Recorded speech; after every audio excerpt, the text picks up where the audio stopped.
Neuroscientist Andrew Newberg, MD, and his co-author Mark Robert Waldman tell us that a single word has the power to influence the expression of genes that regulate physical and emotional stress. Almost universally, we use words to comfort ourselves in times of need. From the Blessing Way prayer used by the Navajo of the American Desert Southwest, or the Diné people as they know themselves in their own tongue, to honor natural order in times of chaos, to the Old Testament priestly blessing discovered on two tiny silver scrolls dating to nearly 3,000 years ago. World history is filled with examples of words that have soothed, comforted, and protected us. In writing the Wisdom Codes, I envisioned a collection of trusted words that we've historically turned to in times of need. This group of revered prayers, mantras, chants, and hymns is designed to provide reassurance, protection, and healing when life brings danger, hurt, unspeakable loss, and self-doubt to our doorstep. In such times, all we may have is ourselves, and ultimately, that's all we need. Once I understood this simple truth, it made perfect sense that we already have the power to rewire our brains on demand, and in doing so, to choose to self-regulate the way we respond to life's extremes. And this is the power of the Wisdom Codes. In their presence, we are changed. We associate the words of the codes with the meaning that we give to the words. And it's this association that directs our brain cells, our neurons, to connect in a precise way that harmonizes our biology with the energy of our emotions. Chemically, we are no longer the same person we were only moments or hours before. And while our changes may be subtle and perhaps even go unnoticed by those with whom we share our lives, it's precisely these changes that give us the wisdom, confidence, and power to awaken a deeper power within ourselves. We think in words, we speak in words. In the silence of our minds, we hear the word messages of our subconscious thoughts, repeating at the dizzying rate of 60,000 to 80,000 times each day according to scientific estimates. Recent studies confirm a theory that was first proposed early in the 20th century, that the words of our everyday language directly influence the way our brain wires itself when it comes to how we think and even what we are capable of thinking about. The discovery of our word-brain relationship is not the product of a well-coordinated research effort in the state-of-the-art laboratory searching for such a mystical-sounding link. Rather, it's the result of an unexpected realization that emerged from an unplanned teaching assignment between 1937 and 1938. It was during this time that American linguist Benjamin Lee Whorf found himself substitute instructing a graduate-level class in Native American linguistics. While filling in for a colleague who was on a year-long sabbatical, Whorf recognized a previously overlooked nuance in the language of the North American Hopi. Speakers of this language described the events of everyday life without using or even referencing the experience of time. In other words, the Hopi language uses words that describe the present moment and what's happening in the moment with no words to directly describe the past or the future. It was this paradigm-altering use of language that led Whorf to the discovery that our words influence the way our neurons connect, a discovery that shattered the scientific beliefs of his day and remains controversial as well as acclaimed today. In times of need, I invite you to listen to the Wisdom Codes. The steps that follow describe a time-tested sequence for you to apply the Wisdom Codes and the power of the codes in your life in the same way that served our ancestors in the past. For the first step, familiarize yourself with the Wisdom Code that you've selected by listening to its source and its background. This powerful first step creates an opening that invites the words of the past to serve you in the present. For example, knowing that the same words that protected Moses 3,000 years ago during his perilous journey to receive the Ten Commandments on Mount Sinai are available today gives us a reason to believe that the protection he received in his day is available for us as well. Step number 2, shift your focus using a technique that is called the quick coherence technique. The simple step of shifting your focus and your breathing awakens a network of specialized cells in your heart known as sensory neurites. And these sensory neurites set into motion a sequence of hormonal and electrical signals in your body that create an emotional opening for you to embrace a new point of view. Focusing your awareness in the heart is effective because while the brain typically perceives the world as filled with polarity, the heart does not. The heart is a non-polar organ. Many of the paradigm-altering discoveries regarding the human heart have been made by scientists at the Institute of Heart Math, a pioneering research organization dedicated to understanding the full potential of the human heart. By understanding the conditions of focus and breathing that create harmony in the body, a state technically known as psychophysical coherence, we can create those conditions to optimize the potential of the word codes in our own lives. The technique to achieve this harmony is appropriately called quick coherence, or the quick coherence technique, because it's been refined into 2 simple steps through the people at Heart Math. Individually, these steps send signals to the body that relieve stress and optimize our potential for healing, but combined, the technique creates a full body harmony that we typically experience in life when we feel safe and have a sense of well-being. Following is the quick coherence technique, adapted with permission from the Heart Math Institute. To use this technique, first, I invite you to begin by shifting your focus from your thinking mind to the area of your feeling heart.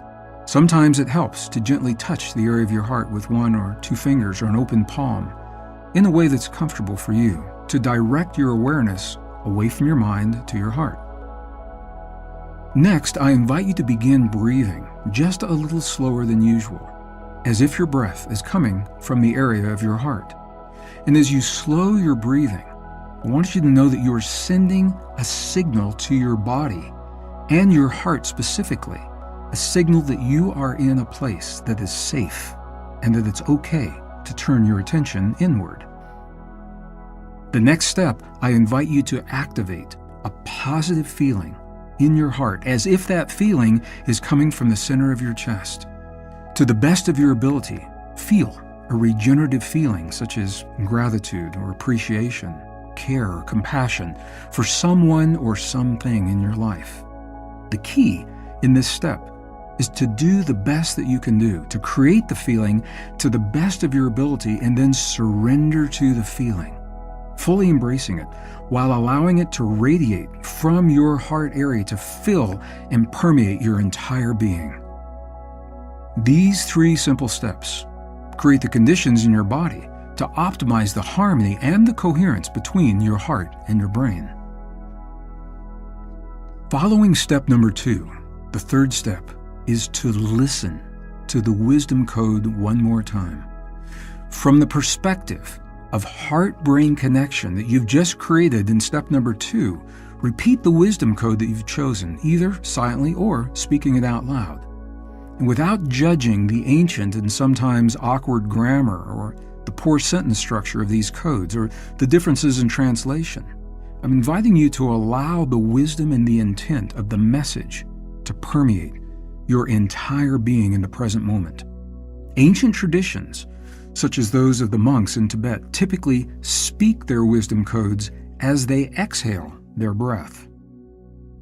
So the technique is to continue speaking or breathing the lines of your wisdom code for a minimum of 3 minutes. Scientists have found that this is the minimal amount of time for the body to lock in its responses to the emotional shifts that you're creating through the word codes. For the 4th and final step, I invite you to simply notice how your body feels. Your body will respond quickly to the changes that you create in your awareness and your breathing. And while these changes may be subtle at first, they become more apparent as you become more attuned to the sensation. So now I invite you to pay attention to your physical sensations. The key here is to notice the difference that has occurred in your body from the beginning of the time that you began the word code process and now. And as with any other skill, the more you practice creating coherence between your heart and your brain, the easier it becomes to do so. Because all humankind shares certain fears, we have a universal sense that we sometimes need refuge and protection. Sometimes we feel a need to protect ourselves from forces that may be seen, such as an obvious physical threat, but sometimes we feel the need to protect ourselves from forces that are not so obvious because we can't see them. Unseen forces can be more difficult to remedy. These are the forces that our ancestors addressed through the use of wisdom codes that shift our perspective and in turn, the chemistry of our bodies, to shield us when we feel the need for personal protection. The following wisdom codes for protection are taken from traditional prayers of the Christian, Buddhist, and Vedic traditions. Wisdom Code 1, Psalm 91. The first wisdom code number 1, states that he that dwelleth in the secret place of the Most High shall abide under the shadow of the Almighty. I will say of the Lord, He is my refuge and my fortress, my God. In Him will I trust. This wisdom code is used for protection. The code itself was actually created by the prophet Moses as he climbed Mount Sinai to shield him from unknown forces during his ascent. The source of this wisdom code is the King James Version of the Bible, Psalms chapter 91, verses 1 and 2. Among the 39 books in the Old Testament of the Protestant Christian Bible, the book of Psalms is unique. The general theme of the 18 books that precede Psalms and the 20 that follow it is that they primarily contain information, instructions, and commands directed from God to the people of the earth. And this is where Psalms is different. It does just the opposite. Although Moses' original prayer in its entirety consisted of 16 verses, it's often abbreviated to only the first 2 verses that follow for ease of use and when time is of the essence. The abbreviated prayer goes as follows. He that dwelleth in the secret place of the Most High shall abide under the shadow of the Almighty. I will say of the Lord, He is my refuge and my fortress. My God, in Him will I trust. As mentioned previously, while the first 2 verses are often recited as a brief prayer protection, the entire prayer can be and often is used as well. Following is the complete version of Psalm 91 with the various names of God in individual lines emphasized for your convenience. He that dwelleth in the secret place of the Most High shall abide under the shadow of the Almighty. I will say of the Lord, He is my refuge and my fortress. My God, in Him will I trust. Surely He shall deliver thee from the snare of the fowler and from the noisome pestilence. He shall cover thee with His feathers, and under His wings shalt thou trust. His truth shall be thy shield and buckler. Thou shalt not be afraid for the terror by night, nor from the arrow that flieth by day, nor for the pestilence that walketh in darkness, nor for the destruction that wasteth at noonday. 1,000 shall fall at thy side, and 10,000 at thy right hand, but it shall not come nigh thee. Only with thine eyes shalt thou behold and see the reward of the wicked, because thou hast made the Lord, which is my refuge, even the Most High thy habitation. There shall no evil befall thee, neither shall any plague come nigh thy dwelling. For He shall give His angels charge over thee to keep thee in all ways. They shall bear thee up in their hands, lest thou dash thy foot against a stone. Thou shalt tread upon the lion and adder. Because He hath set His love upon me, therefore will I deliver him. I set him on high, because he hath known my name. He shall call upon me, and I will answer him. I will be with him in trouble. I will deliver him and honor him. With long life will I satisfy him and show him my salvation. Wisdom Code 2, the Buddhist Prayer of Refuge. In its entirety, Wisdom Code number 2 states, quote, "In the Buddha, the Dharma, and the Sangha, I take refuge until I attain enlightenment." End of quote. This code is also used for protection. It addresses the need for personal protection at a spiritual level for a specific period of time. The source of this prayer is the traditional Tibetan Buddhist prayer of refuge, and the full text is included in the discussion that follows. The Buddhist prayer of refuge has uncertain origins. While the great yogi Atisa is often thought to have been the author, there remains uncertainty and controversy as to whether he personally created the prayer or was so instrumental in spreading the teachings that it is simply attributed to him. As a master teacher of the Buddhist traditions, Atisa organized and distilled the essence of Buddha's 84,000 teachings into a single seminal text that's still used today. In his classic text, titled Lamp for the Path to Enlightenment, Atisa describes the practices that comprise the Buddhist prayer of refuge. This prayer, Wisdom Code number 2, is known by names that include the prayer of refuge, the instruction on refuge, Atisa's refuge prayer, and more commonly, the prayer of the 3 jewels. While the prayer itself contains many layers of depth and meaning, the essence of the prayer is represented by only 3 brief verses. And just as the simple letters C, T, A, and G represent a deeper meaning for the DNA codes of life, each verse of the Wisdom Code number 2 represents a deeper meaning of understanding for ourselves and the experiences of our lives. Following is a brief anatomy of this prayer, describing the meaning of refuge itself and 4 underlying principles that give us varying degrees of refuge in our daily lives. The meaning of refuge. The traditional Buddhist texts describe different kinds and varying degrees of refuge that we may seek over the course of our lives.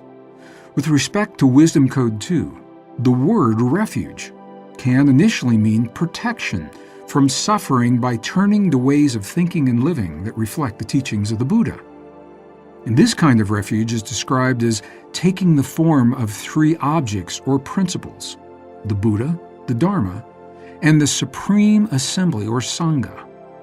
The English translation of this timeless wisdom code is spoken as follows, quote, "In the Buddha, the Dharma, and the Sangha, I take refuge until I attain enlightenment." End of quote. In the Sanskrit language that was the code's origin, each fragment of the wisdom code begins with the word Namo, meaning homage or reverence. With this in mind, the code in original Sanskrit is spoken as follows: Namo Buddhaya, Namo Dharmaya, Namo Sanghaya. Wisdom Code 3, the Lord's Prayer. The abbreviated version of Wisdom Code 3 states, quote, "Our Father in heaven, hallowed be thy name. Thy kingdom come, thy will be done, as in heaven, so on earth."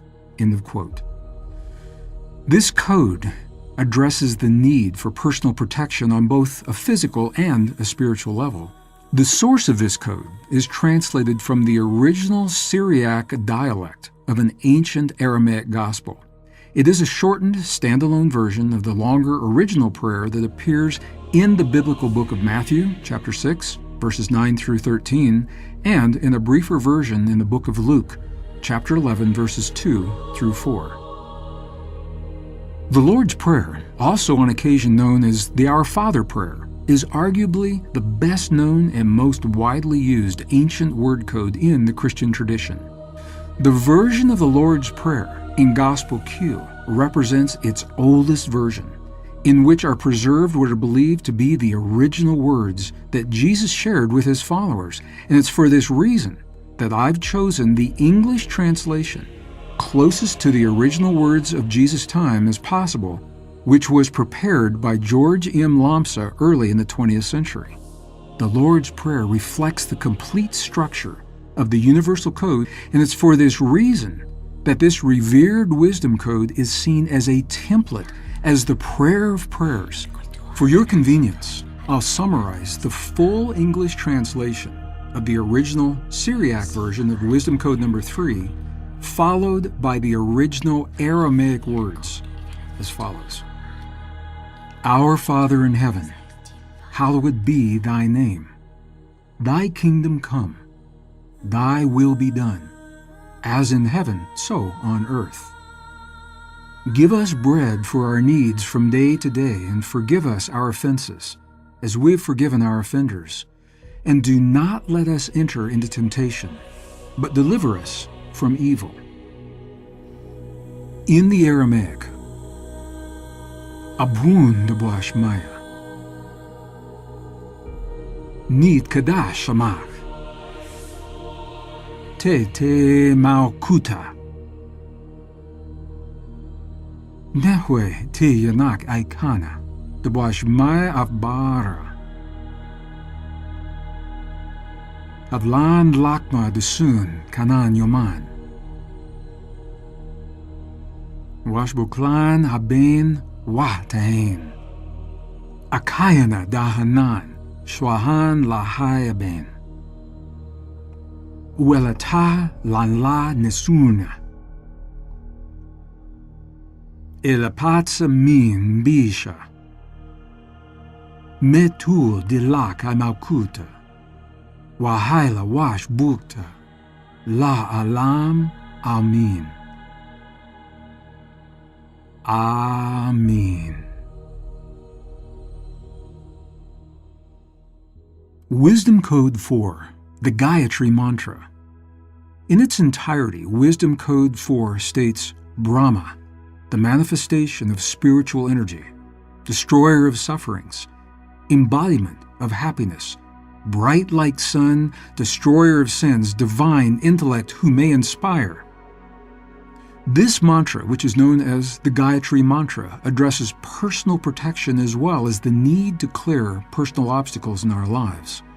The Vedic prayer of refuge, known as the Gayatri Mantra or the Great Mantra, is so revered in the Hindu tradition that it's often referred to as the mother of the Vedas. The original source of the Gayatri Mantra is the most ancient of the Vedic texts, the Rig Veda. The Gayatri Mantra has a long and complex past. Its 3,800-year history includes multiple translations that reflect the varied interpretations of the translators throughout that time. The following interpretation is from Hindu scholar Swami Vivekananda. He lived from 1863 and he died in 1902. Once again, because there is no direct correspondence between the words of Sanskrit and those of the English language, any translation of the Gayatri Mantra is only an approximation of the original language and intent. So with this in mind, Swami Vivekananda's interpretation of the mantra's general meaning is as follows. Quote, we meditate on the glory of that being who has produced this universe. May he enlighten our minds. End of quote. The following is a 20th century translation of exactly the same mantra from Hindu scholar Sri Gyan Rajan's that is also accepted by modern yoga and Vedic scholars. Quote, O thou existence absolute, creator of the three dimensions, we contemplate upon thy divine light. May he stimulate our intellect and bestow upon us true knowledge. End of quote. The Gayatri Mantra is used as a source of inner strength and power. In addition to protection, it is believed to endow us with a host of other benefits, among them a stronger mind, specifically enhanced concentration, and improved breathing and health. As detailed in Wisdom Code number 3, this template reflects universal principles of the flow of information, and it utilizes the three parts identified previously as a template, that is, a declaration, a function statement, or several function statements, and a completion statement. With these relationships in mind, in the following I will share a possible translation of the original mantra accompanied by the meaning of each word of the mantra. This particular translation is the work of Hindu scholar Kumar Ajmani, Ph.D. For continuity, I'll also illustrate the relationship of these words within the context of the universal prayer template described previously. In the Sanskrit language, the declaration begins with the word Om. It means God's ultimate name. Bhur Bhuva Swaha, and this means the inherent qualities that exist as God. Bhur is existence. Bhava illustrates God's consciousness. And Swaha tells us God is inherent in all things. The first function statement, Tat Savatur Varinyam. This means within the context of the Gayatri that the user is selflessly directing praise to God. The word Tat means that, and in the Gayatri, this indicates that the praises are being directed to God. Savatur is a name for God as the source of all things, as well as God's blessing for humankind. Varinyam means who is eligible or who is worthy of receiving God's blessings. Function statement number 2. Bhargo Devasya Dim Ahi. These 3 words further describe the qualities of God from a functional perspective. Bhargo describes the light that is God's love. Devasya is derived from the Sanskrit word deva and illustrates the many facets of God's attributes without which nothing can exist. Dhimahi means to place our focus upon God. The completion statement. Diyo Yona Prachodayat. The Diyo in this statement means intellect and is used in this mantra to ask God to direct our abilities and the use of our intellect. Yo means who and reminds us that our prayer is for God alone. Na means ours and signifies that our mantra is for all people in addition to ourselves. Prachodayat completes the mantra and signifies that the entire mantra is a request to God as we seek safety and peace and happiness. The Gayatri Mantra continues to cross the traditional boundaries of religion and spirituality and remains one of the most popular mantras used in the world today. Among the reasons for its popularity are the many and varied applications that lend themselves to the mantra. These include the protection that results from clearing both the physical and emotional obstacles that may appear along our path as we seek the deeper wisdom of our own spiritual growth.